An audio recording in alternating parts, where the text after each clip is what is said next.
వాహన చోదకులు హెల్మెట్ ధారణ పట్ల నిర్లక్ష్య వైఖరి అత్యంత ఆవేదన కలిగించే అంశమని జిల్లా న్యాయ సేవాధికార సంస్థ కార్యదర్శి కె ప్రకాష్ బాబు పేర్కొన్నారు.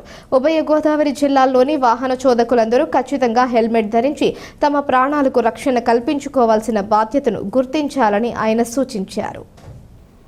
సుప్రీంకోర్టు, హైకోర్టు శిరస్త్రాణం అనగా హెల్మెట్, సీటు బెల్ట్ ధారణపై ఎన్ని రకాలుగా చైతన్యం కలిగించే కార్యక్రమాలు చేపట్టినా ప్రజల నుంచి సరైన స్పందన రాకపోవడం బాధాకరమన్నారు. ఉమ్మడి తూర్పు గోదావరి జిల్లాలోని వాసులందరికీ విజ్ఞప్తి చేస్తున్న చట్టాల పట్ల అవగాహన సదస్సులని జిల్లా స్థాయి నుంచి మండల స్థాయి వరకు నిర్వహిస్తున్నామన్నారు.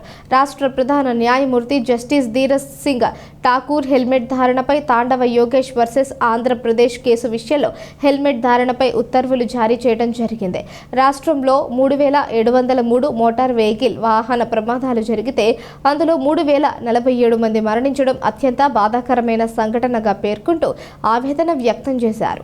హైకోర్టు ఆదేశాల అనుసారం డిఎల్ఎస్ఏ ద్వారా హెల్మెట్ ధారణపై అవగాహన కల్పించడం కోసం వివిధ కార్యక్రమాలు చేపట్టడం జరిగిందని తెలిపారు.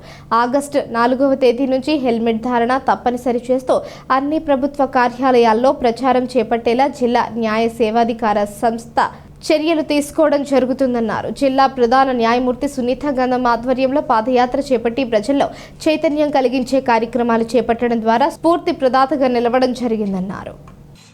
శిరస్త్రాణం ధరించకపోతే అంటే హెల్మెట్ ధరించకపోతే జరుగుతున్నటువంటి పరిణామాల మీద ఆయన ఆవేదనకు గురై తాండవ యోగేష్ మరియు స్టేట్ గవర్నమెంట్ ఆఫ్ ఆంధ్రప్రదేశ్ అనే కేసులో